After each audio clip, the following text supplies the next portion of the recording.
আল্লাহ পাকের নবী সাহাবী হযরত আব্দুল্লাহ ইবনে জাহাশ যখন মক্কায় ফিরে এলেন, রাসূল করিম সাল্লাল্লাহু আলাইহি ওয়াসাল্লাম খবরটা যখন তাকে দিলেন, তুমি মক্কায় ফিরে এসেছো কিন্তু কন্ডিশন অত্যন্ত খারাপ জায়গায়, না না না না না, তুমি তোমার বাড়িতে প্রবেশ করতে পারবে না, আবু জাহেল তোমার বাড়ি জবরদখল করে নিয়েছে এবং সে ওই বাড়িটাই আপাতত নিজের বাসা বাড়ি বানিয়েছে। প্রিয় নবী মুহাম্মদুর রাসূলুল্লাহ সাল্লাল্লাহু আলাইহি ওয়াসাল্লামের প্রিয় সাহাবী হযরত আব্দুল্লাহ ইবনে জাহাশ এক বিন্দু বিসর্গ দেরি না করে বললেন, ইয়া রাসূলুল্লাহ, ইয়া হাবিবাল্লাহ, হুজুর ইসলামের জন্য যদি আমার বাড়ি জবরদখল হয়ে যায়, হুজুর কালেমা পড়ার কারণে যদি আবার বাড়ি জবরদখল হয়ে যায়, আবু জাহেল যদি দখল করে নিয়ে থাকে আর ও বাড়িতে আমি তামাম জিন্দেগিতে উঠতে যদি না পারি ইসলামের জন্য, ইসলাম কবুল করার কারণে ও বাড়ি কখনো ফিরেও যদি না পাই, আমি আব্দুল্লাহ ইবনে জাহাশ আমার মনে কোনো কষ্ট থাকবে না, কোনো বেদনা থাকবে না, কোনো দুঃখ থাকবে না, কোনো আফসোস থাকবে না।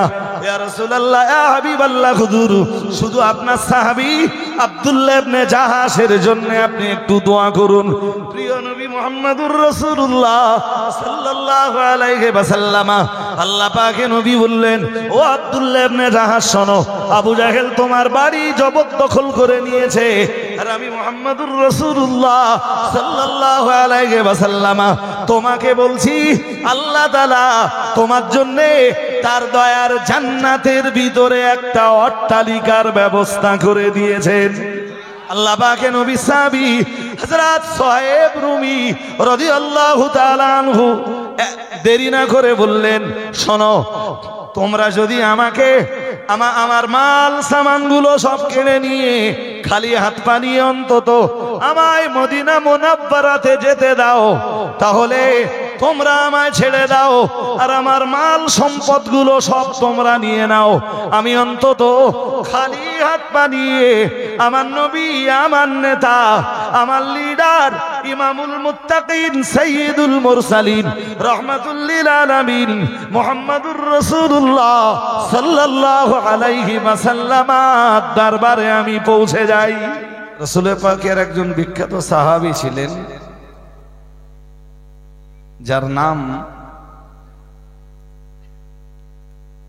হযরত সুহাইব ইবনে সিনান আর রুমি। মনে থাকবে কিনা আমি জানি না, তিনি রাসূলের খুব বিখ্যাত একজন সাহাবী এবং সাহাবীদের ভিতরে যারা তীরন্দাজ ছিলেন, তীরন্দাজ মানে ভালো তীর ছুটতে পারতেন, তখন তো যারা তীরন্দাজিতে দক্ষ ছিল তারা মানুষের কাছে খুব সমাদৃত ছিল। হযরত সুহাইব রুমি রাদিয়াল্লাহু তাআলা আনহু, ওনার বাবার নাম সিনান, একসাথে বললে সুহাইব ইবনে সিনান আর রুমি। তো উনি মক্কার কোনো অধিবাসী ছিলেন না। এখানে একটা মজার কথা আপনাদেরকে বলি,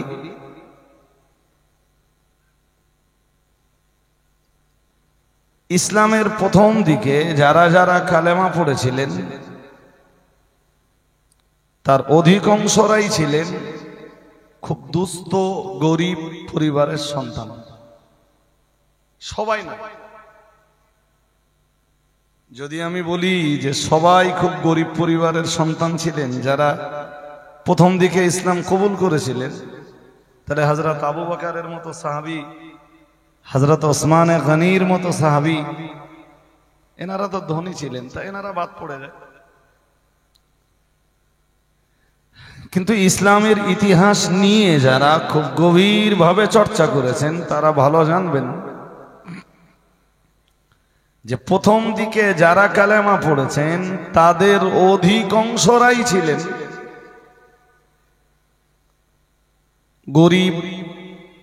গরিব পরিবারের, অথবা এনাদের ভিতরে অনেকেই ছিলেন কারোর বাড়ির গোলাম। শুনছেন নাকি? গোলামদের ভিতরে যেমন ছিলেন হযরত বিলাল ইবনে রবাহ রাদিয়াল্লাহু তাআলা আনহু। হযরত বিলালের আব্বার নাম ছিল রবাহ।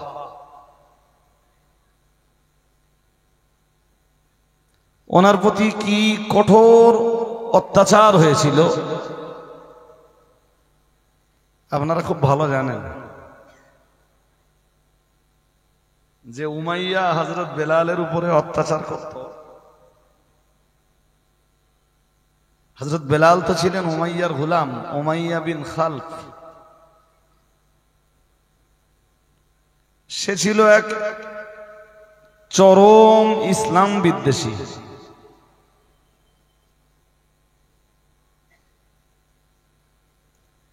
তো বদরের যুদ্ধে এই উমাইয়া বিন খালফ মুসলমানদের হাতে ধরা পড়ে বদরের যুদ্ধে।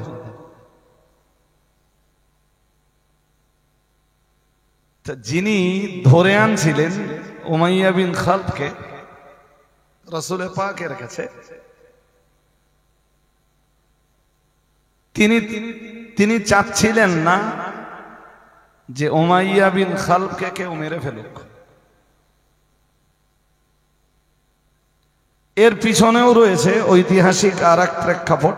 আমি সেই প্রেক্ষাপট আপনাদের কাছে তুলে ধরতে চাইছি না। সে বুখারী শরীফের আর এক লম্বা হাদিস। কিন্তু এই দৃশ্যটা যখন হযরত বেলালের চোখে পড়ল, হযরত বেলাল রাদিয়াল্লাহু তাআলা আনহু এমনি খুব ঠান্ডা শান্ত প্রকৃতির মানুষ ছিলেন। আসলে ভাই, আফ্রিকা মহাদেশের লোকগুলো এমনি খুব শান্ত প্রকৃতির, যেটা মক্কা মদিনাতে গেলে খুব দেখা যায়।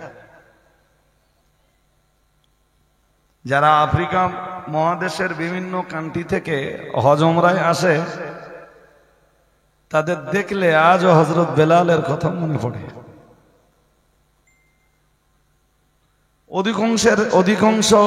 অধিকাংশের গায়ের চামড়া কালো কুচকুচে। তো তাদের দেখলে হযরত বেলালের কথা বারংবার স্মরণ হয় যে হযরত বেলাল এই আফ্রিকা মহাদেশেরই মানুষ ছিলেন, কিন্তু মেজাজ খুব শান্ত প্রকৃতির। কখনো খুব বেশি চড়তেন না, গরম হতেন না। কিন্তু হযরত বেলাল বদরের যুদ্ধে যখন দেখলেন কেউ উমাইয়া ইবনে খালফকে শেল্টার দিচ্ছে, হযরত বেলাল খুব ছুটে গেলেন। মনে মনে ভাবলেন যে মক্কাতে আমি কালেমা পড়ার পর যে কঠোর নির্যাতনের শিকার আমাকে হতে হয়েছিল, সে ইতিহাস আমার মুসলমান ভাইয়েরাই ভুলে গেল। আমি তো অনেক কষ্ট করেছি কালেমা পড়ার কারণে, আর উমাইয়া আমার প্রতি যে অত্যাচার করেছে তা সবারই জানা। আমি একটা অত্যাচারের, এই ছেলে সোজা বস, আরে বইছিস কেন? হ্যাঁ, হুজুর ওইদিকে নাকি? একটা মজলিসের তো আদব থাকে, তাই না? আমি একটা অত্যাচারের কথা বলি। আপনারা দেখেছেন কুকুর মারা গেলে কুকুরের পায়ে দড়ি টড়ি বেঁধে দে, বাচ্চাদের হাতে তুলে দেওয়া হয়, আর বাচ্চারা টানতে টানতে মরা কুকুরকে অনেক দূরে নিয়ে ফেলে দিয়ে আসে। তা কুকুরের চামড়া না খুব শক্ত, শুধু শক্ত না, কুকুরের যে স্কিন, এই স্কিনের উপরে পশম আছে। তা স্বাভাবিক ভাবে ইটের উপর দিয়ে টানলে বা পাথরের উপর দিয়ে টানলে চামড়ায় সহজে আঘাত হয়। এই যে চামড়াটা দেখছেন না, এই চামড়াটার নামই বাসার। শুনছেন নাকি? এই বাচ্চারা দিক খেলা করতেছে নাকি? ওই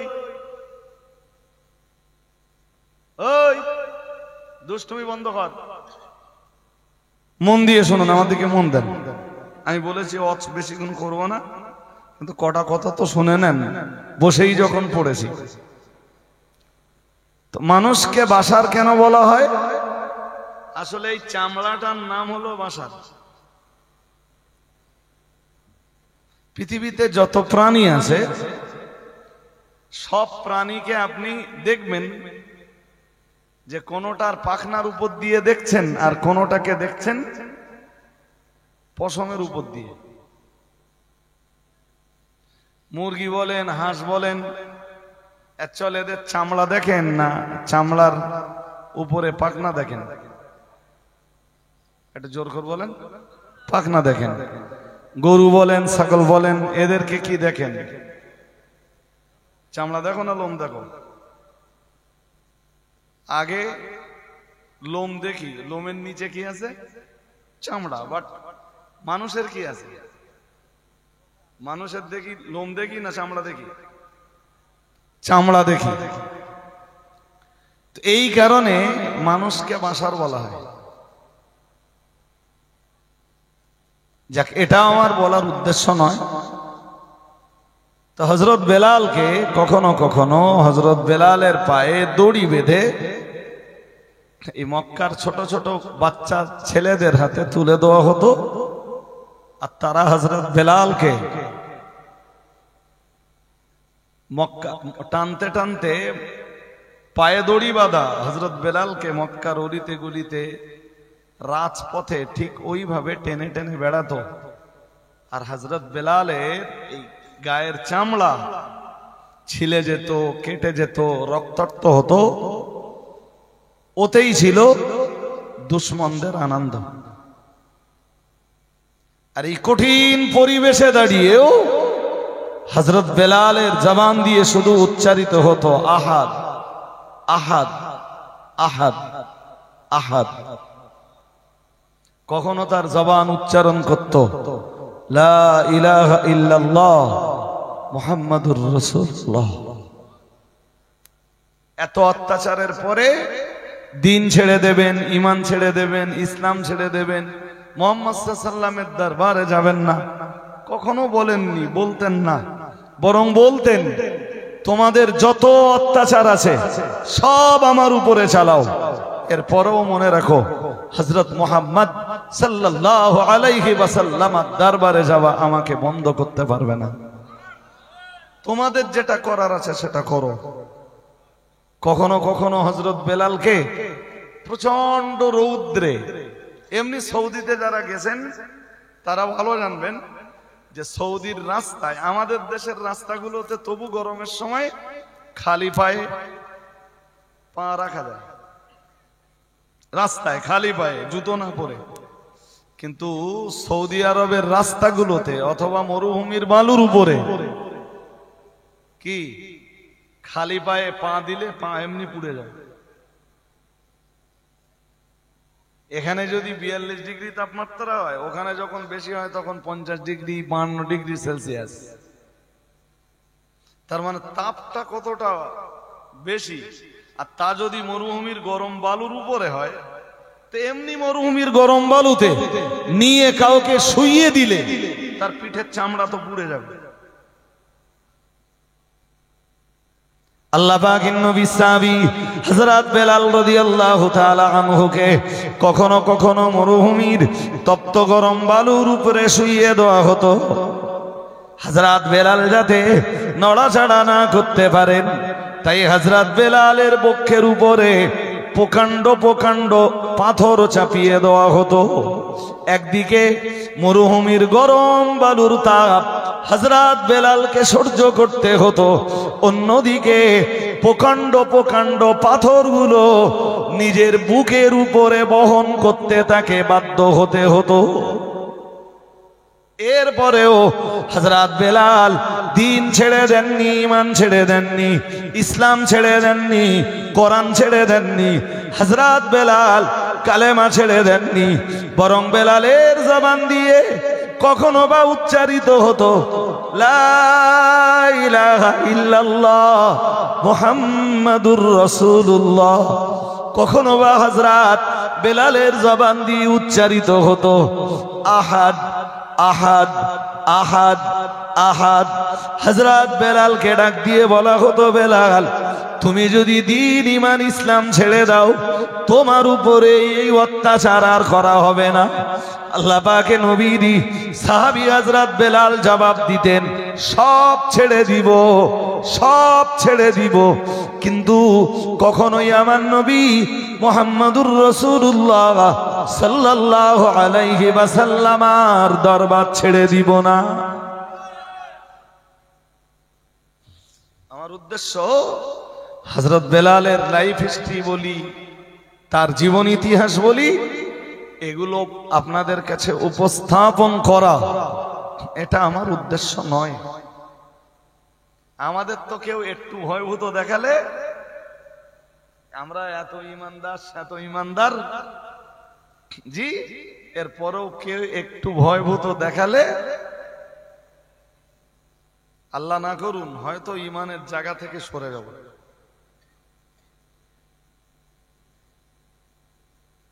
হ্যাঁ না কিছু বলতেছেন না কেন বলবেন? হ্যাঁ, তো সাহাবারা রক্ত দিয়েছেন। আমার টার্গেট কি ছিল?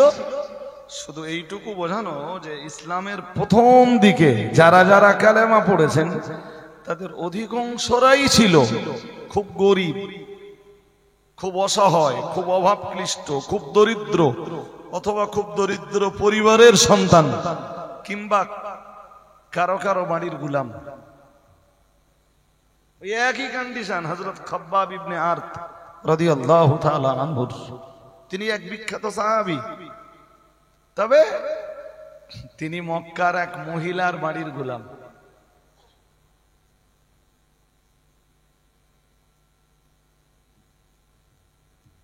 গোলামরা এসে কালেমা পড়ছে, আর অধিকাংশ পয়সাওয়ালারা, সব পয়সাওয়ালারা নয়, অধিকাংশ পয়সাওয়ালারা তখন ইসলামের দুশমন। পয়সা আছে তখন মক্কায় আবু লাহাবের 8 কেজি সোনার মালিক। কত? জোরে বলুন। 8 কেজি।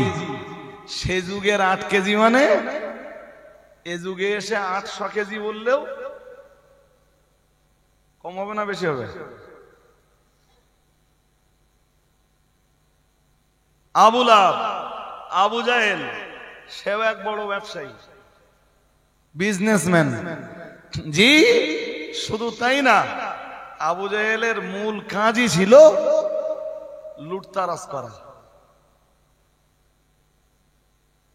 কি করা? জোর করে বলে না, কি করা বলবেন তো? লুটতারাজ চালানো, চালিয়ে নিজের প্রভাব প্রতিপত্তিটাকে ঠিক রাখা। আজও পৃথিবীতে যারা লুটতারাজ চালায় এরা সব কটা বলো আবু জাহেলের দলে। কিছু বলেন না কেন? বলবেন তো কার দলে? হ্যাঁ, যদি বিশ্বাস না হয় একটা দৃষ্টান্ত নেন। একটা পিরিয়ডে মুসলমানরা হিজরত করে গিয়েছিলেন হাবশায়, মদিনায় হিজরতের অনেক আগে। কোথায় বলেছি? হাবশার বাদশা তাম পৃথিবীর কোন কান্ট্রির, কোন দেশের, কোন রাষ্ট্রের রাষ্ট্রনায়ক যখন ইসলামের সমর্থনে কথা বলিনি, আবিসিনিয়ার বাদশা, হাবশার বাদশা, আপনারা বললে বুঝবেন বাদশা নাজাশি। নাজাশি বা নাজ্জাশি, তার আসল নাম কি? নাম আসল সম্ভবত আসাহামা। কি নাম? আসাহামা। জি, তিনি মুসলমানদের পাশে দাঁড়ালেন। শুধু পাশে দাঁড়ালেন তাই না, মুসলমানদের সহযোগিতা করলেন, তার রাষ্ট্রে মুসলমানদের জায়গা দিলেন। যে কারণে রাসূল পাক এই বাদশা নাজাশি মরে গেলেও রাসূল পাক সাল্লাল্লাহু আলাইহি ওয়াসাল্লাম তার কথাটা ভুলে যাননি। এই আবিসিনিয়ায় যারা যারা হিজরত করেছিল তাদের ভিতরের এক সাহাবীর নাম আব্দুল্লাহ ইবনে জাহাশ। নাম কি বলতে হবে আপনাদের, নাহলে মনে থাকবে না। বলুন নাম কি, ভুলে যাবেন বাড়ি যেতে। এক সাহাবীর নাম হযরত আব্দুল্লাহ ইবনে জাহাশ। তো মুসলমানদের ভিতরে আব্দুল্লাহ ইবনে জাহাশের ঘর বাড়ি ছিল খুব ভালো, খুব ভালো ঘর বাড়ি সেই জমানাতে। এই খুব ভালো ঘর বাড়ি ছেড়ে শুধু দিনের জন্য, ইমানের জন্য, ইসলামের জন্য, কোরআনের জন্য, আল্লাহ আল্লাহর রাসূলের মহব্বতে পড়ে হযরত আব্দুল্লাহ ইবনে জাহাশও রাসূলের অনুমতি নিয়ে হিজরত করে হাবশায় চলে গেলেন। আর মুসলমানরা হাবশায় চলে যাবার কিছুদিন পর আবু জেহেল তার সাথীদের নিয়ে মক্কা একদিন বার হলো যে চলো আমরা একটু খুঁজে খুঁজে দেখি যে কারা কারা হিজরত করে হাবশায় গেছে। এই খিচুড়ি খাবি না তোরা? এরা এই গুজি, ওই খিচুড়ির সময় ঢুকতে দেবো না বলো দোস্ত, তখন বুঝতে পারবা কি পরিমাণ লাভ হচ্ছে। দেখেছেন ওর গায়ে একটা আলাদা আনন্দ হচ্ছে। জি মন দিয়ে শোনো, 40 হয়ে গেছে। তো খুঁজতে খুঁজতে খুঁজতে খুঁজতে আবু জেহেল আর তার সাথীরা আব্দুল্লাহ ইবনে জাহাশের বাড়িতে এসে বলল, আব্দুল্লাহ ইবনে জাহাশও হিজরত করেছেন? তা সবাই বলল হ্যাঁ। আবু জেহেল বলল, এ বাড়িটায় এজন্যই তালা দেওয়া? সবাই বলল হ্যাঁ। আবু জেহেল বলল, তালা ভেঙে দাও। বলল, আজ থেকে এই বাড়ির দখল আবু জেহেলের।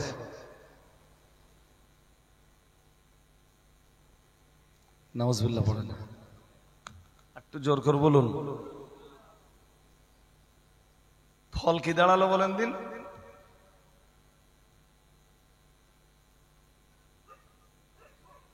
লোকের ঘর বাড়ি জোর করে দখল করা কাজটা কার? এ লোক ফের বলে শয়তানের কাজ। আমি এতক্ষণ তোর নামটা কি বলবো? শয়তান মানে আপনি কোন শয়তান বোঝাতে যাচ্ছেন? শয়তান বলতে তো সবাই প্রথম অবস্থায় ইবলিস শয়তানকে বোঝে, তা আমি বোঝাচ্ছি কার? আবু জেহেল। সেইটা বলেন আবু জেহেলের কাজ।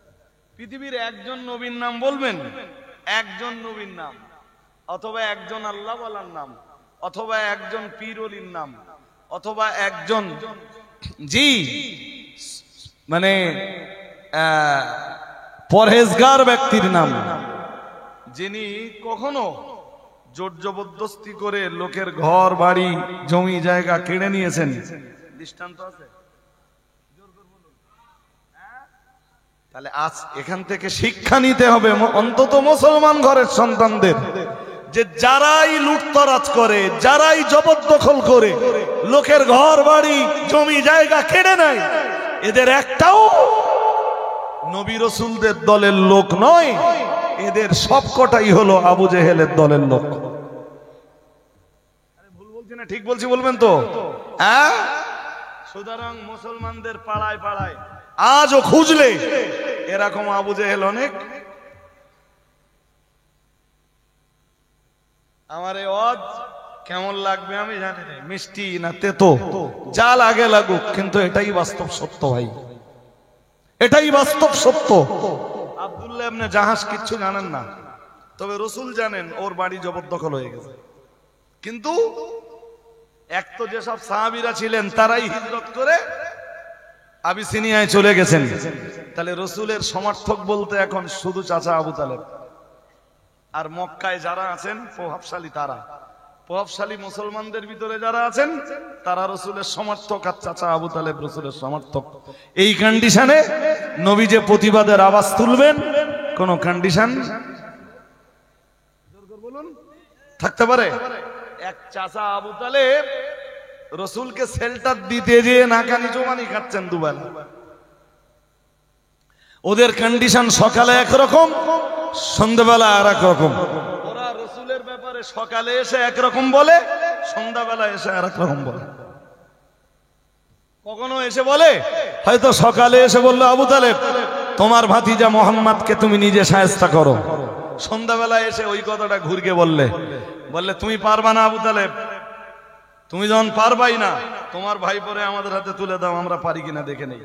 আবু তালেব কখনো কখনো বলেছেন যে তোমাদের ক্ষমতা থাকলে আমার ভাতিজা মোহাম্মদকে আমার হাত থেকে ছিনিয়ে নাও, দেখি তোমাদের কত ক্ষমতা।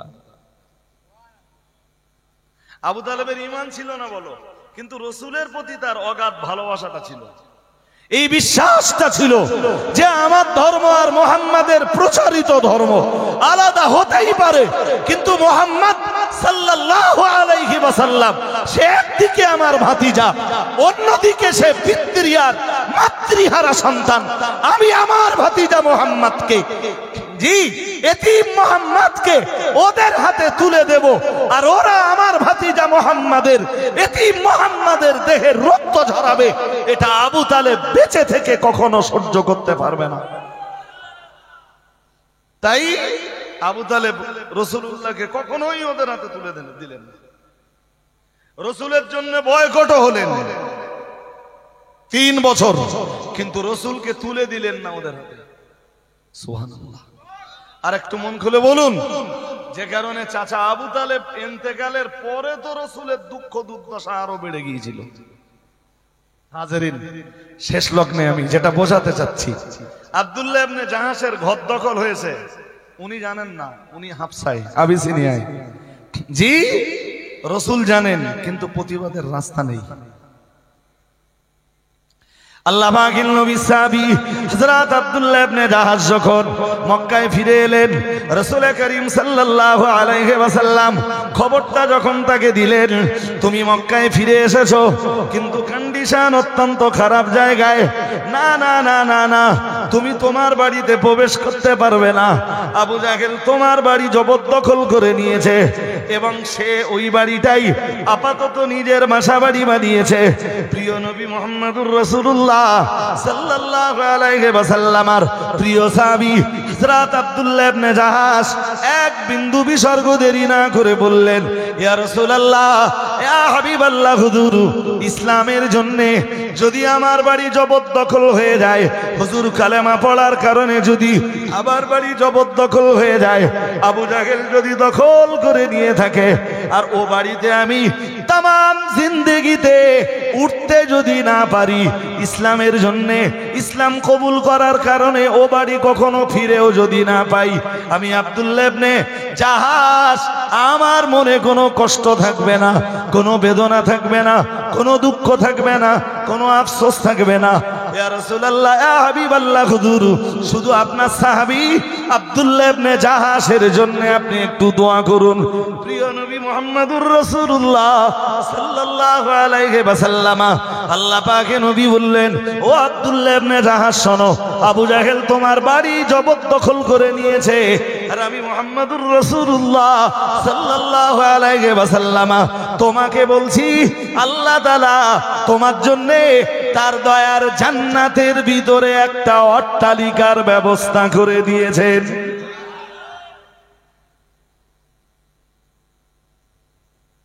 আমি শুরুতে বলেছিলাম আপনাদের যে হযরত সোহাইব ইবনে সিনান আর রুমি রাদিয়াল্লাহু তাআলা আন, তিনি বিখ্যাত একজন সাহাবী বলেছিলাম তো, উনি ওনার বাড়ি মক্কাতে না। সালামটা পড়ে নেতেই এবার ওইটুকুন বলি নাকি, সালাম পড়ে একটু নেক গেলেই উঠে দাঁড়ান, উঠে দাঁড়ান, সালামটা পড়ে নেই, নইলে সবার বিশ্বাস হচ্ছে না যে এই লোক এখন ছেড়ে দেবে। উঠে দাঁড়ান, ইয়া নবী সালামুন,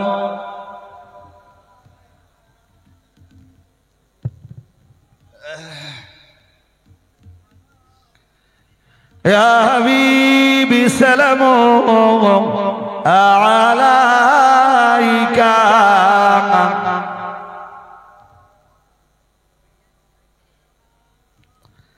আমরা যে আপনার দিওয়ানা, না আপনি যে মোদের ঠিকানা কবে যাব আবার মদিনা পাঠালাম সালামের নজরানা হে নবী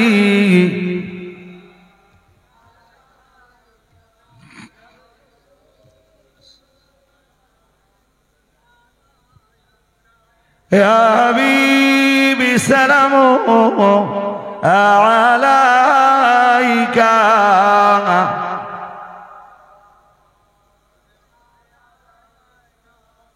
নবীদের সরদার সাজিয়া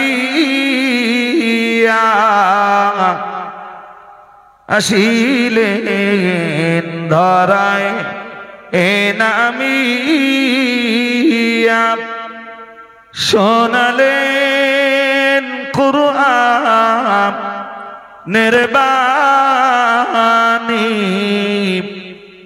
আমেনার নয়নের মনি ইয়া নবী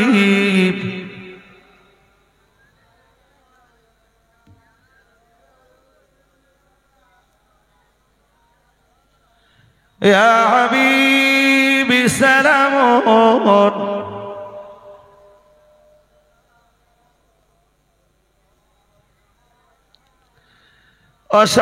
অসহায় এতিম অবস্থায় পুণ্যময়ী হালিম ইমাতমায় পালন করেন খোদার ইশারায় নাম তোমার জগৎ ও পাতায় ইয়া নবী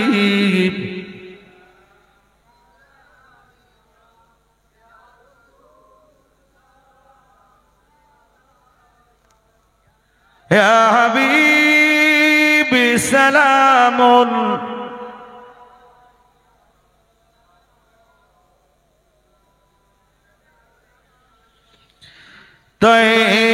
তয়েফের দুষ্ট ও ছেলেরা আমার রাসূলকে পাগল ভাবিয়া মারিল পাথর ছুড়িয়া উঠিল আরশ কাপিয়া ইয়া নবী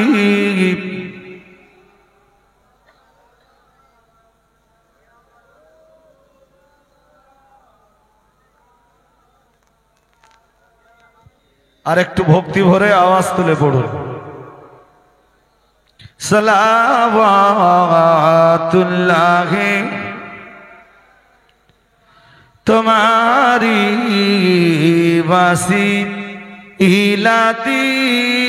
ওয়াসিলাতিয়া কদিলেন আদম ও হাওয়া মাবুদের হইল দয়া কবুল করি ইলেন দোয়া ইয়া নবী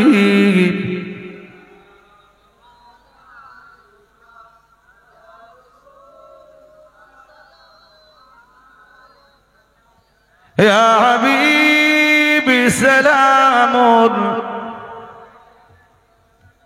সালাওয়াতুল্লাহি وسلم وسلم دائما ابدا على نبيك خير الخلق كلهم भेजा रब मेरे दुरूद सलाम बरगज़िद नबी पर अपने मुदाम बलगल उला بكماله كشف الدجى بجماله حسنت جميع خصاله صلوا عليه وآله اللهم صل على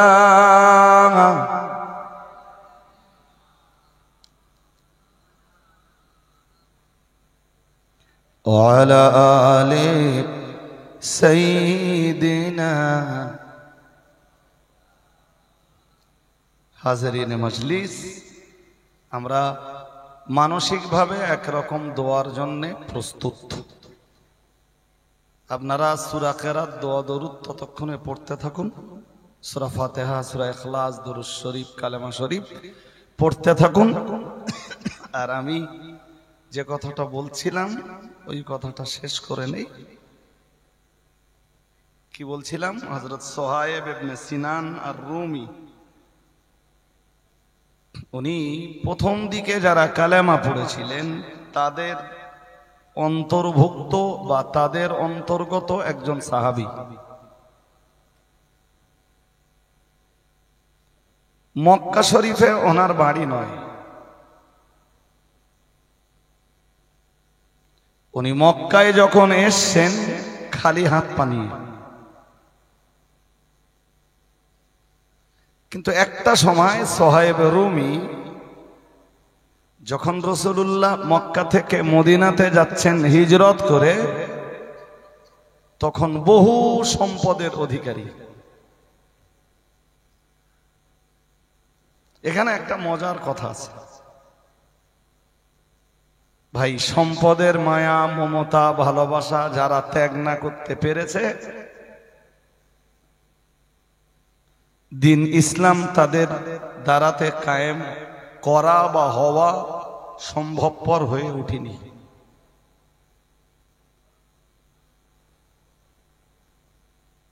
যেমন রাসূলের আর এক বিখ্যাত সাহাবী সুহাইব রুমির কথা ওই পর্যন্ত মনে রাখুন। কথা যেটা বলার সেটা বলবো, আর একটা ছোট্ট দৃষ্টান্ত দিচ্ছি 2 মিনিটে। রাসূলের আর এক বিখ্যাত সাহাবী হযরত মুসাইব ইবনে উমাইর রাদিয়াল্লাহু তাআলা আনহু, যিনি শুয়ে আছেন, মনোযোগ দিয়ে শোনেন। এই কথাটা মনে পড়বে আপনাকে আপনার মদিনাতে গেলে, যে রজব আলী সাহেবের কাছে শুনেছিলাম। হযরত মুসাইব ইবনে উমাইর একজন বিখ্যাত সাহাবী, তিনি শুয়ে আছেন ওহদের ওই পাঁচিল বেষ্টিত জায়গায়, যেখানে 70 জন সাহাবীর কবর। ওই 70 জন সাহাবীর ভিতরে একজন ছিলেন মুসাইব ইবনে উমাইর।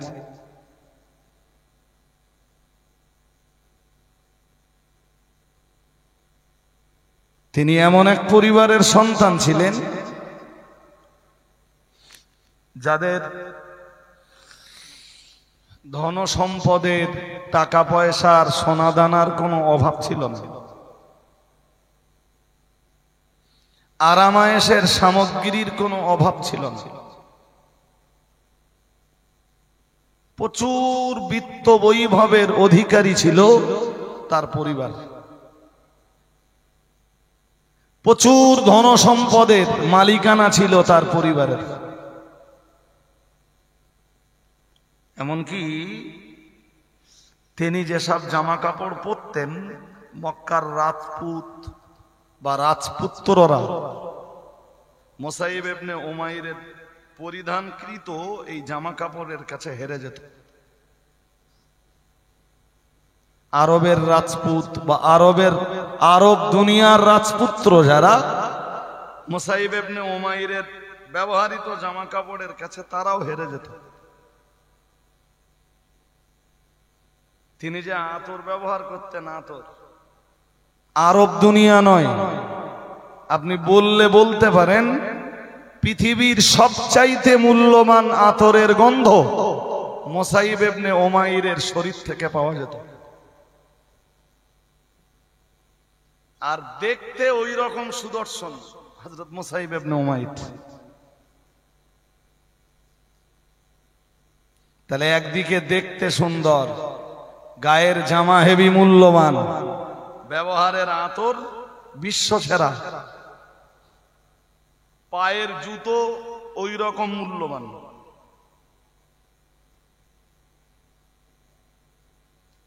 কি বুঝতেছেন? ও একটা জামা বিক্রি করে দিলে ও 2-100 লোকের গায়ের জামা কাপড় হয়ে যাবে।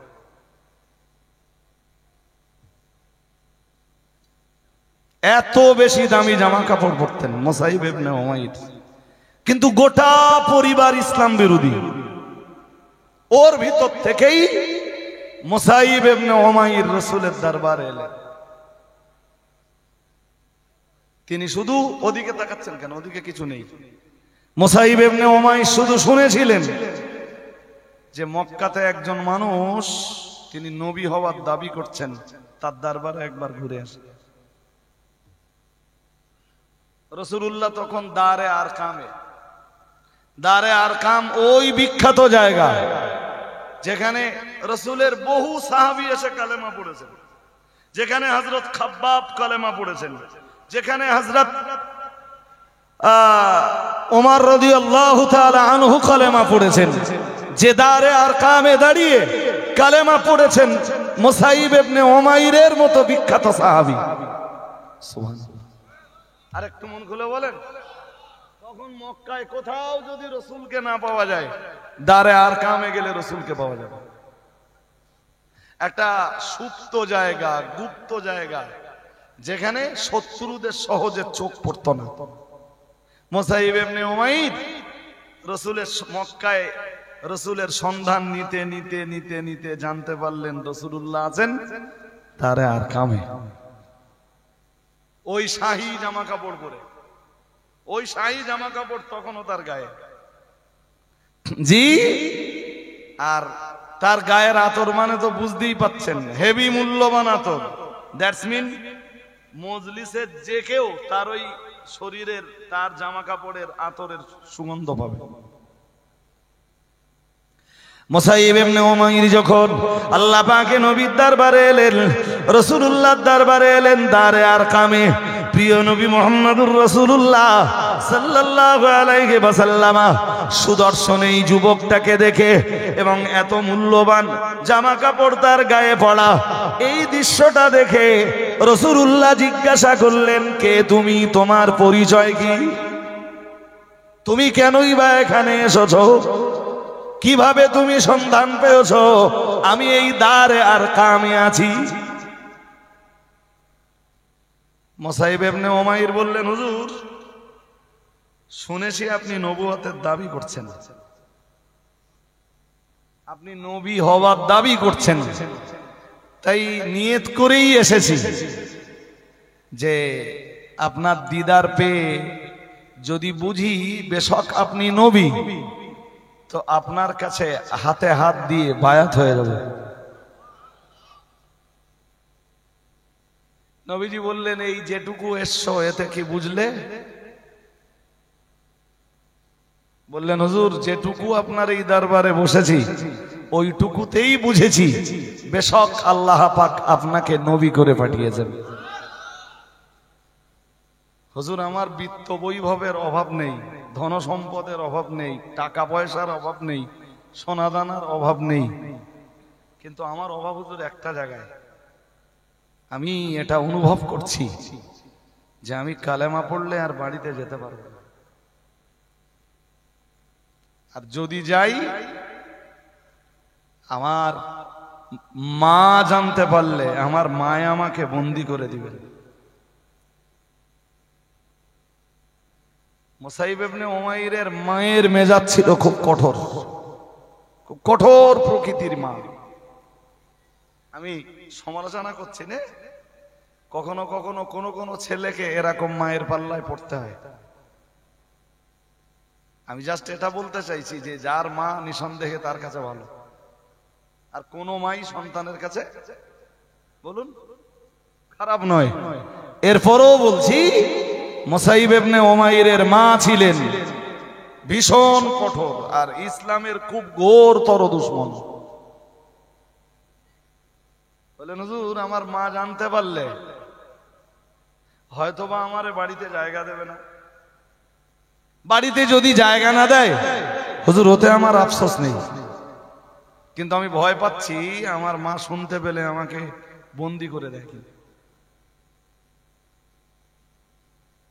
কালেমা পড়লেন, রাসূলের কাছে দোয়া চাইলেন, হুজুর আমি ব্যাক করছি, তবে দোয়া করুন আমার মায়ের জন্য, আমার জন্য, আমার মা যেন আমাকে বন্দি না করে, আমি যেন আবারও আপনার দরবারে আসতে পারি। আল্লাহ পাকের নবী সাহাবী মুসাইব ইবনে উমাইর রাদিয়াল্লাহু তাআলা আনহু তিনি ভালোই জানতেন মা যদি তাকে বন্দি করে দেন কিংবা যদি বাড়ি থেকে তারে তাড়িয়ে দেন, তাহলে এই মূল্যবান জামা কাপড় সে আর কখনো তার গায়ে চড়াতে পারবে না। মুসাইব ইবনে উমাইর ভালোই জানতেন মূল্যবান বস্ত্র তিনি পরিধান করতে আর পারবেন না। মা তাকে তাড়িয়ে দিলে মূল্যবান আতর আর ব্যবহার করতে পারবেন না, মূল্যবান জুতো আর কখনো ক্রয় করতে পারবেন না, ব্যবহারও তিনি করতে পারবেন না।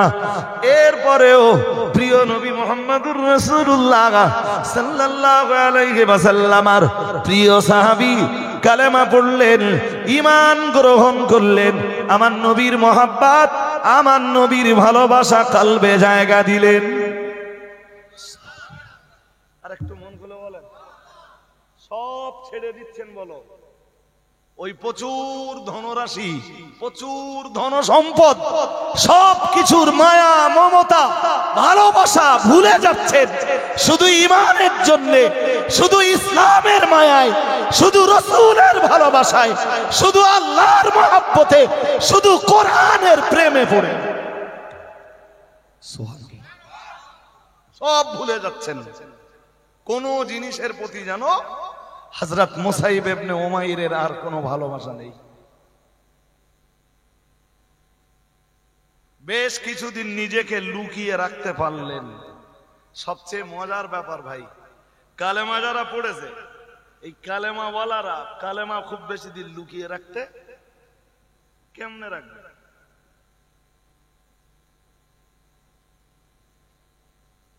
আমার কথা বুঝতে পারেননি। কালেমা হক না বাতিল? কালেমা সত্য না মিথ্যা? কালেমার ভিতরে আছে ইনসাফ না বেইনসাফ? এই ইনসাফ, হক, সত্য, ন্যায়পরায়ণতা, আদালত, এই জিনিস কখনো বেশি দিন গোপন করে রাখা যায় না। মুসাইব ইবনে উমাইরের মা জানতে পারলেন। মা তো বিরাট বড় এক দুশমন ইসলামের। মুসাইব ইবনে উমাইরকে একদিন ডাকলেন, উনি এতদিন ধরে গোপনে গোপনে যাতায়াত করছিলেন, যখন মা জানতে পারলেন ডাকলেন, ডেকে বললেন, মুসাইব কালেমা পড়ছো?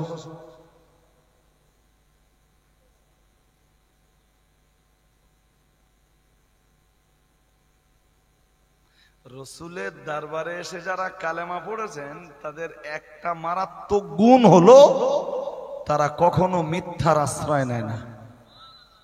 আর একটু মন খুলে বলুন, কিসের আশ্রয়? তারা কখনো কিজবের আশ্রয় নেয় না, মিথ্যার আশ্রয় নেয় না, ধোকার আশ্রয় নেয় না। হোক না সে ঘন্টাখানি আগে কালেমা পড়ে গেছে, তবু জিজ্ঞেস করলে বলবে হ্যাঁ কালেমা পড়েছে। কিন্তু আমরা কোন মুসলমান, যতক্ষণ জেগে থাকি ততক্ষণ,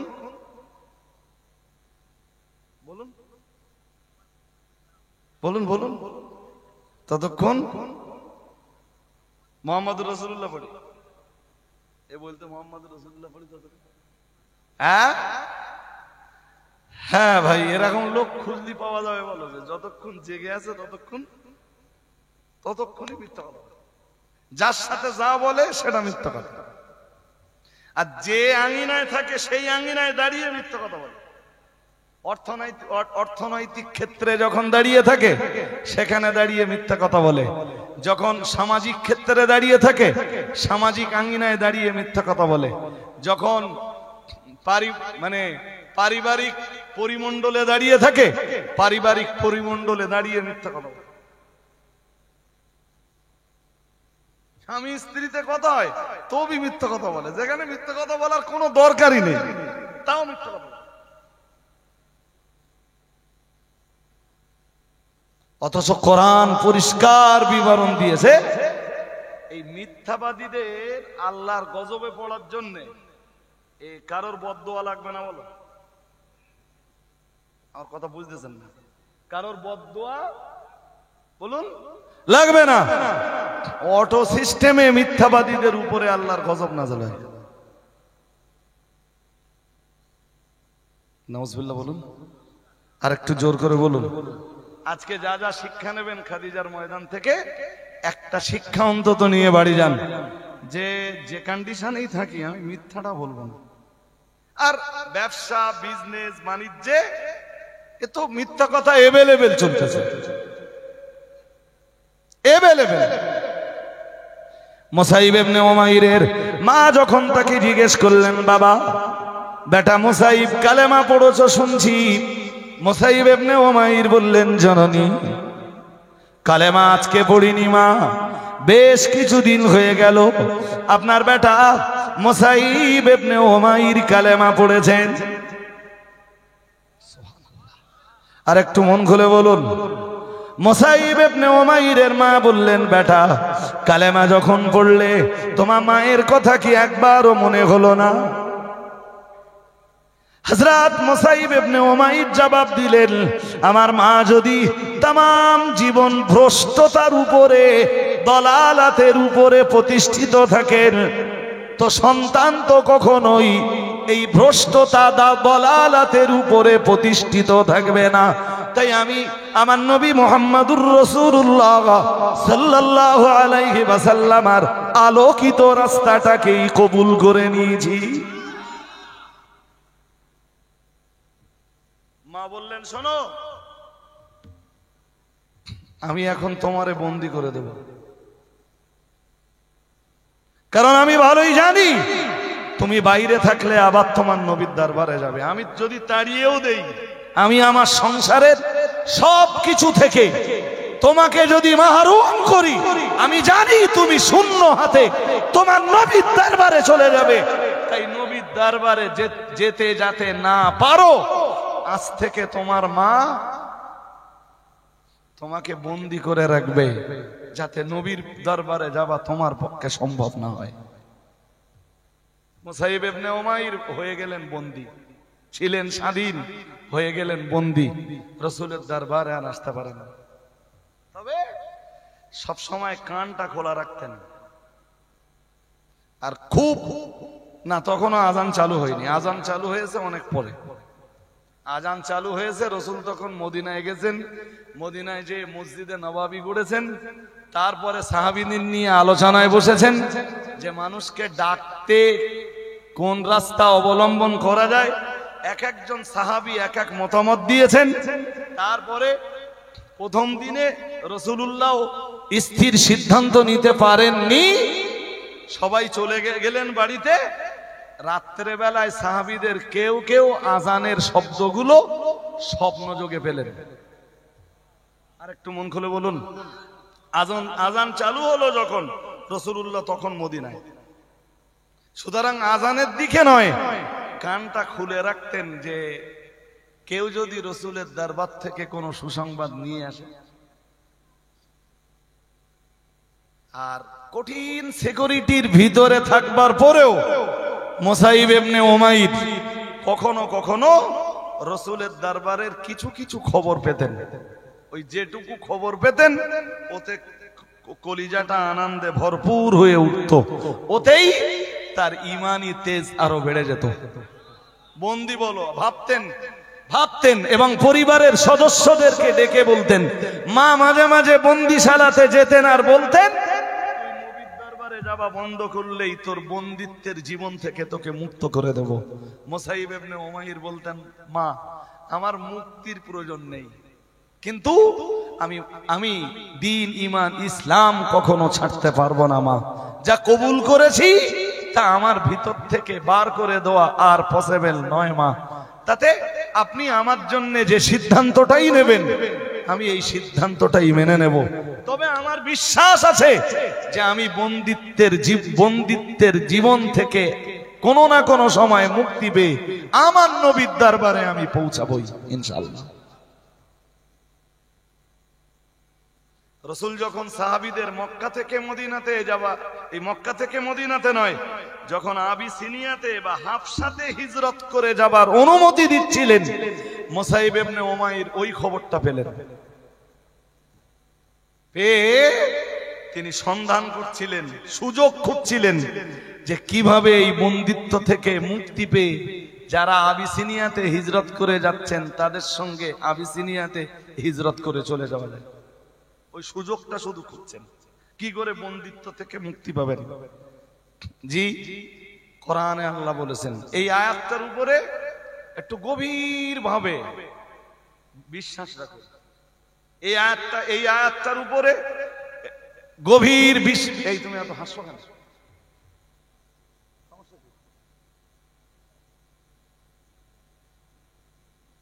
এই যে তোমারে বলছে হাসছো কেন?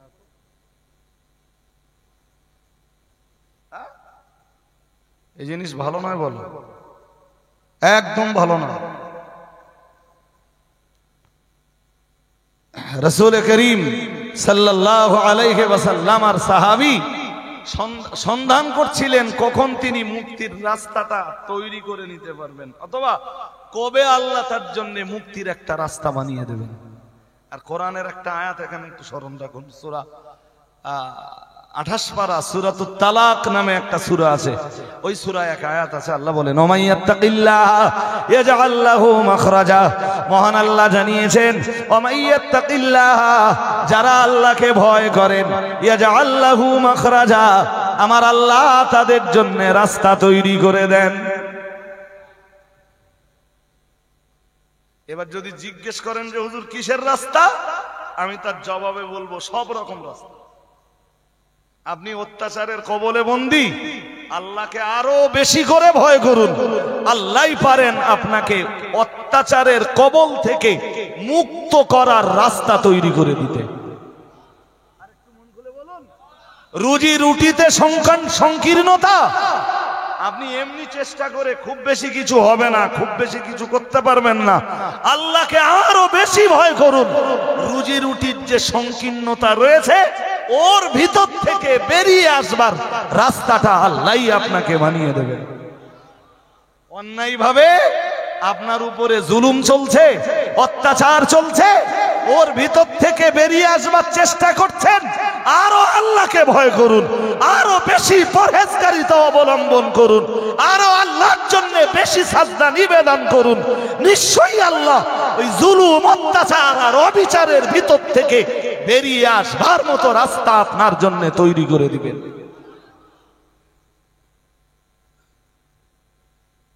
দিয়েছেনও তাই। মুসাইব ইবনে উমাইরের ভরসা ছিল যে আল্লাহকে বিশ্বাস করেছি, যে আল্লাহর ইলাহিয়াতকে স্বীকার করেছি, যে আল্লাহর রুবুবিয়াতকে বিশ্বাস করেছি, যে আল্লাহর রুবুবিয়্যাতের উপরে ঈমান এনেছি, নিশ্চয়ই সে আল্লাহ আমার জন্য কোনো না কোনো রাস্তা খুলে দেবে। জি, যখন শুনলেন যে রাসূলুল্লাহ মদিনাতে এই হাবশাতে হিজরতের অনুমতি দিয়েছেন, খুঁজছিলেন কি করে মুক্তি পাবেন, রাস্তাটা আল্লাহই করে দিলেন। মুসাইব ইবনে উমাইর বেরিয়ে পড়লেন, যেসব সাহাবীরা হাবশাতে যাচ্ছিলেন তাদের সঙ্গী হয়ে হাবশায় চলে গেলেন। ওই যে বেরিয়ে গেলেন, বাড়িতে আর ফিরলেন না। সুবহানাল্লাহ বলতে পারলেন না? আর একটু মন খুলে বলুন, কোথায় তার জমি জায়গা, কোথায় তার বিশাল অট্টালিকা, কোথায় তার অর্থ সম্পদ, কোথায় তার সোনা দানা, কোথায় কোথায় তার পরিবার? কারোর প্রতি মায়া করলেন না। জি, ওই ফিরে এলেন, বাড়িতে আর কখনো কামব্যাক করলেন না। বললেন সব ছেড়ে দিয়েছি, সব বিসর্জন দিয়েছি, সব বর্জন করেছি, শুধু ইসলামের জন্য, কোরআনের জন্য, দ্বীনের জন্য, ঈমানের জন্য, আল্লাহর রাসূলের মহব্বতে পড়ে। হাজিরিনে মজলিস, ওই মুসাইব ইবনে উমাইর এতক্ষণ ধরে যার কথা শোনাচ্ছি আপনাদের, যিনি রাসূলের বিখ্যাত সাহাবী। কারোর কথা না মনে পড়লেও ওহদে গেলে যেমন হযরত হামজার কথা মনে পড়ে, জি, অন্যদের কথা না পড়লে মনে না পড়লেও হযরত আমিরে হামজার পাশাপাশি মুসাইব ইবনে উমাইরের নামটা খুব মনে পড়ে। ওখানে একটা প্লেট দেওয়া আছে, সেই প্লেটে ওহদের মাঠে ওই 70 জন সাহাবীর নাম লেখা আছে যারা ওখানে শহীদ হয়েছে।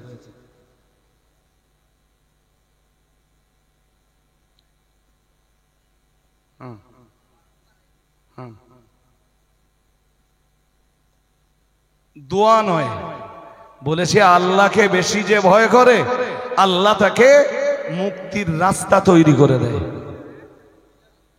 ওমাই ইয়াত্তাকিল্লাহ ইয়াজআল লাহু মাখরাজা। সুবহানাল্লাহ। আরেকটু মন খুলে বলুন। আমি একদম শেষ লগ্নে, ফিরে আর গেলেন না, শেষ জীবনটা কাটলো এই দরিদ্রদের লেবাসে। কাদের লেবাস? ওই রাসূলুল্লাহ যেমন জামা কাপড় পরতেন, যেরকম ধরনের, ওই রকম ধরনের, ওই রকম মানের জামা কাপড় পরতেন। সব তো ছেড়ে দিয়েছেন, কোনো কিছুর প্রতি মায়া করেননি, কখনো মনে হয়নি। মজার ব্যাপার যেটা, বদরের যুদ্ধে যখন মুসাইব ইবনে উমাইর দেখলেন তার এক ভাই ধরা পড়েছে, তার নাম আবুল আজিজ। এই নামটা একটু মনে রাখুন। তার এক ভাই ধরা পড়েছে, নাম তার আবুল আজিজ। তা ভাই মানে রক্ত তো, হ্যাঁ না, জোর করে বলেন, ভাই মানে কি? রক্ত তো, জি। তো রাসূলের যে সাহাবী মুসাইব ইবনে উমাইরের ভাই আবুল আজিজকে ধরে নিয়ে যাচ্ছেন, ঠিক ওই পরিবেশে মুসাইব ইবনে উমাইরের চোখে পড়েছে দৃশ্যটা। আল্লাহ পাকের নবী সাহাবী মুসাইব ইবনে উমাইরের ভাইয়ের সাথে দীর্ঘ লম্বা সময় ধরে কোনো কথাবার্তা হয়নি। বছরের পর বছর কেটে গেছে, দু ভাইয়ের সাথে কোনো সম্পর্ক ছিল না।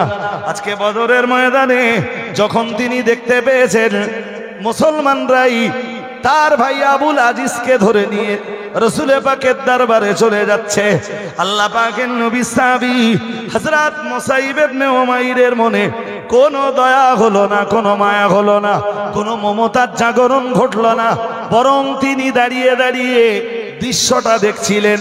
হঠাৎ রাসূলুল্লাহর যে সাহাবী তাকে পাকড়াও করে নবীর দরবারে নিয়ে যাচ্ছিলেন, তাকে ডাক দিয়ে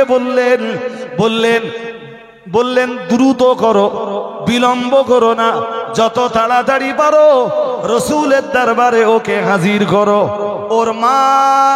ওর মা অনেক ধন সম্পদের অধিকারিণী, ওর মতো একজনকে ধরতে পারলে তোমরা অনেক টাকা পয়সা পাবে।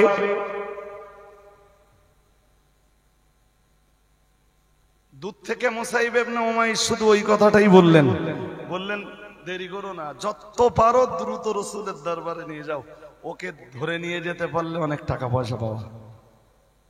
ওর মা ধনবতী, ওর মা ধনকুবের, চাও নিয়ে যাবো, অনেক টাকা পয়সা আছে ওদের। মুসাইব ইবনে উমাইর ভাইয়ের সাথে কোনো কথাও বললেন না, ভাইয়ের প্রতি কোনো মায়া মমতা ভালোবাসার জাগরণ ঘটলো না, উল্টো ভাইকে যেন উপহাস করলেন, ভাইকে যেন বিদ্রুপ করলেন, ভাইকে যেন ঠাট্টা করলেন। জি, মুসাইব ইবনে উমাইরের ভাই আবুল আজিজ মুসাইব ইবনে উমাইরকে বললেন ভাই, তোমার ধর্ম আর আমার ধর্ম আলাদা হতেই পারে, কিন্তু তুমি তোমার রক্তের ভাইয়ের প্রতি আজ এমন ব্যবহার করছো। আল্লাহ পাকের নবী সাহাবী হযরত মুসাইব ইবনে উমাইর বললেন, আসলে তুমি আমার ভাই নও, আমার ভাই তো দাঁড়াই যারা পড়ে নিয়েছেন লা ইলাহা ইল্লাল্লাহ মুহাম্মাদুর রাসূলুল্লাহ।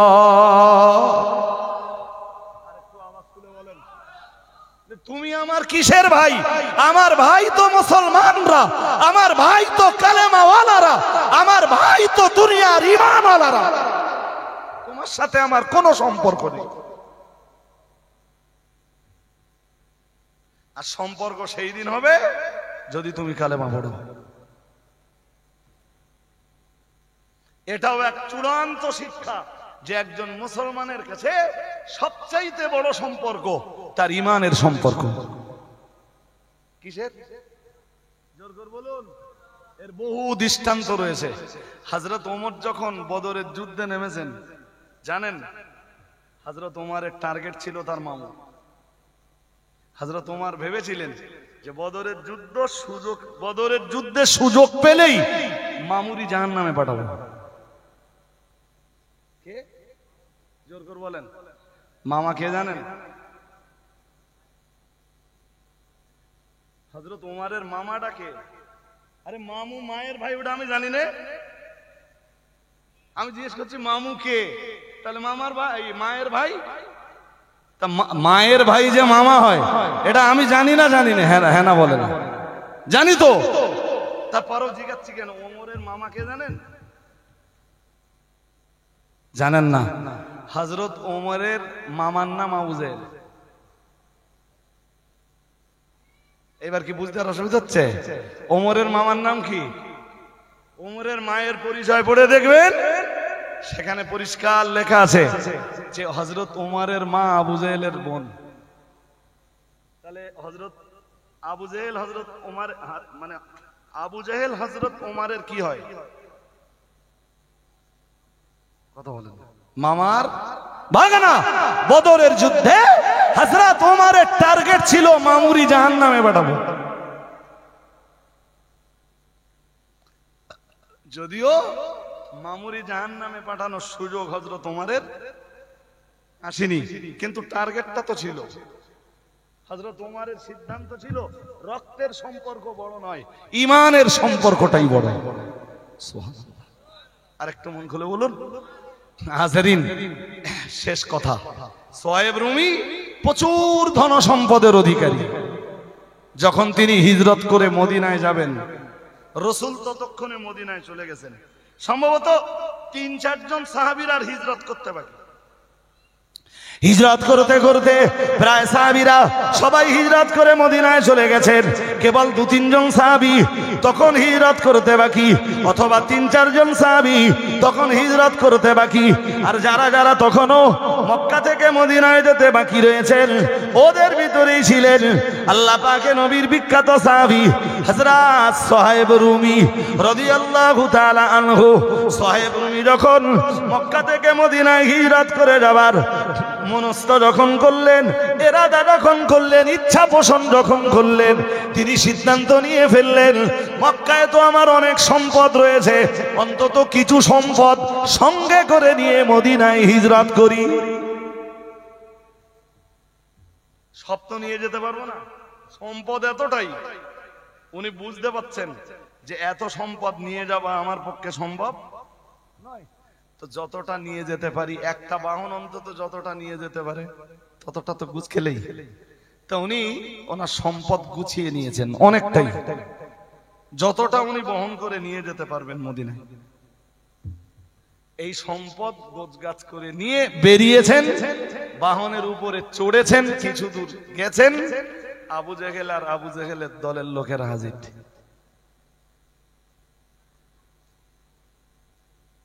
শুনছেন না? ঘুম পাচ্ছে?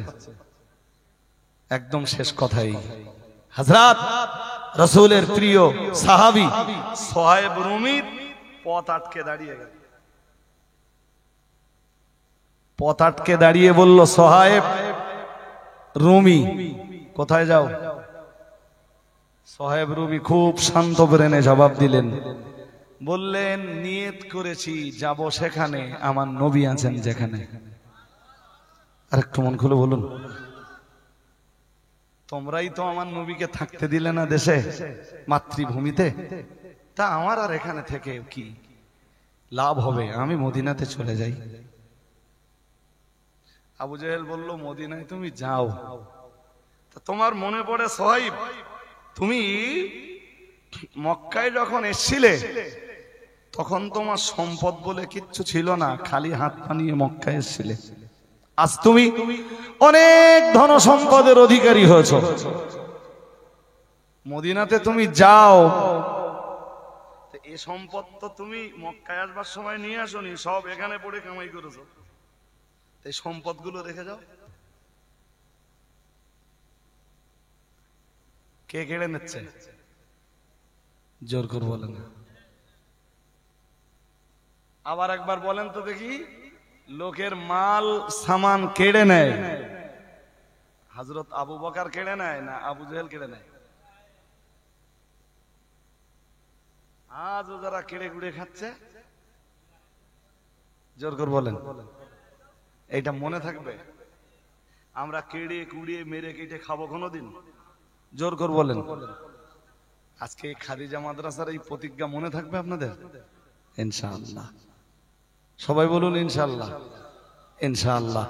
এটা খাদিজা মাদ্রাসার ময়দান থেকে এই 2024 সালের ওয়াজের মাহফিলের যত শিক্ষা প্রথম রাতের, তার ভিতরের আরেক শিক্ষা, প্রতিজ্ঞা নিয়ে বাড়ি যান যে কারোর মাল কেড়ে কুড়ে খাবো না, লুটতরাজ চালাবো না, কারোর মাল কখনো ছিনতাই,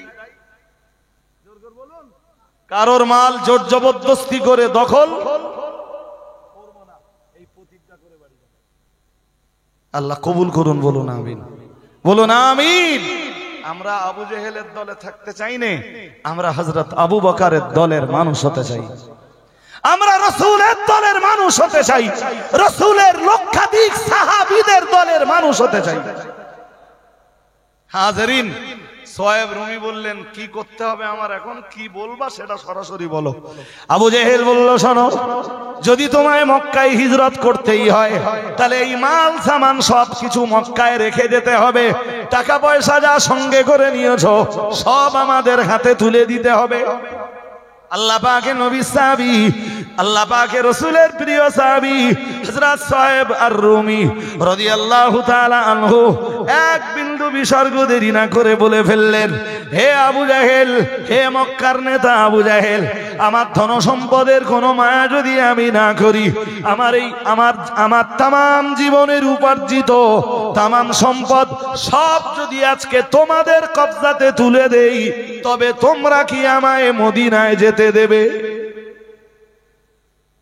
আবু জেহেল বলল, দিব।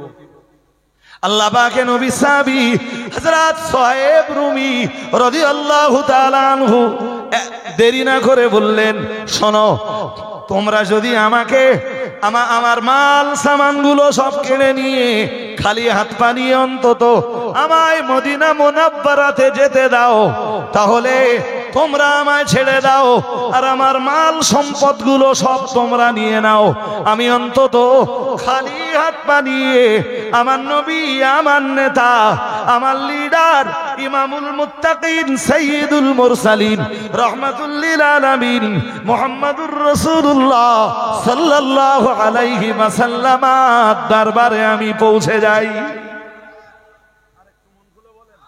সব ছেড়ে দিয়ে, সব আবু জাহেল আর তার সাথী সঙ্গীদের হাতে তুলে দিয়ে খালি দুটো হাত বানিয়ে হিজরত করে হযরত সোহেব রুমি রাদিয়াল্লাহু তাআলা আনহু রাসূলের দরবারে এলেন। এতক্ষণ শুনে বলুন, এই যেটুকু ওয়াজ আমার কাছে শুনেছেন, এর নিটফল কি দাঁড়ালো? ইসলাম জিন্দা করতে যে মাল সম্পদের মায়া ছাড়তে হয়েছে না হয়নি? মাল সম্পদের মায়া যারা না ছাড়তে পারে তাদের দ্বারা ইসলাম জিন্দা কখনো, জোর করে বলুন, রাইট রাইট। আজও যদি ইসলাম জিন্দা করতে হয় তাহলে মাল সম্পদের মায়া করতে হবে না, মায়া একটু হলেও ছাড়তে হবে। সবাই বলতেছে না, বলে এই রাত্রি কি কল দেবেন তার ঠিক নেই।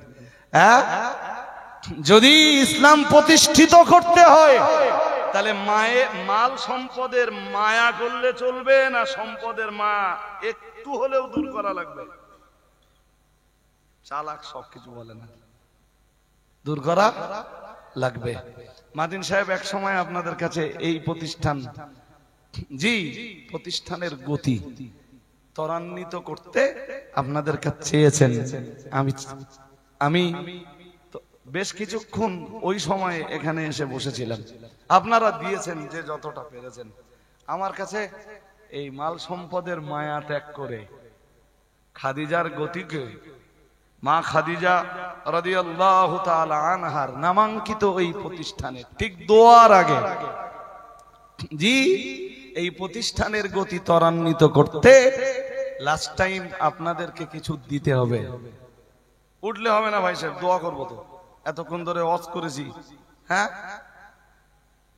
শেষ বেলায় মাদ্রাসার জন্য কিছু চাইবো তো আমি। মাদ্রাসার এই মাদ্রাসার সুখ দুঃখ এ যেমন এই এলাকার ছেলেরা বোঝে, মাদ্রাসা কমিটি বোঝে জি, এর কিছু অংশ হলেও তো আমার এক ভাই 500 টাকা দিয়েছেন জি, তো আমি আপনাদের কাছে ক্ষুদ্র পয়সা তো নেবই, এই মাল সম্পদের মায়া ত্যাগ করে কেউ আছেন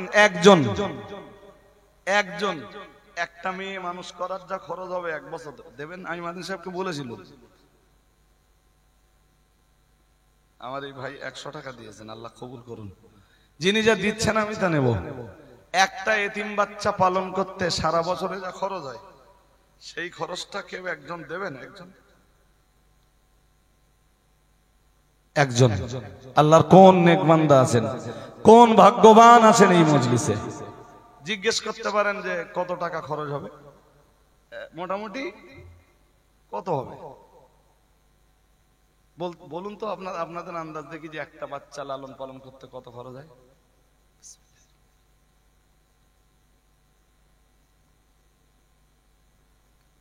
কত হতে পারে? টাইম তো অনেক হয়ে গেছে জি, কিছু বলেন না কেন? একটা এতিম বাচ্চা, এতিমদের তো টোটাল খরচ মাদ্রাসা কমিটি বেয়ার করে বা আমরা বেয়ার করি। আমরা মিন্স আমরা যারা মাদ্রাসা পরিচালনা করি।